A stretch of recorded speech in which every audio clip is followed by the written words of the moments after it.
सामने जो आप बाग देख रहे हैं, ये बाग उस्माने गनी रज़ी ताला अन्हु है। उसके पीछे ओहद का पहाड़ है।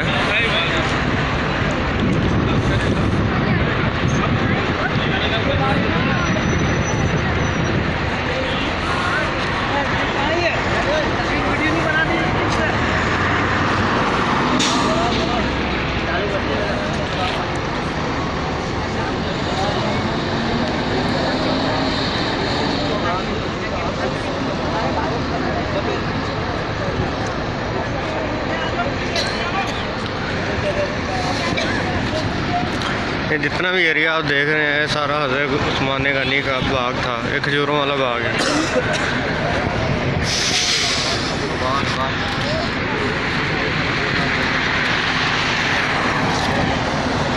ये जो खजूरें आप गिरी हुई देख रहे हैं, ये भी बाग का हिस्सा ही था, लेकिन मौसमी हालात की वजह से ख़त्म हो गई हैं।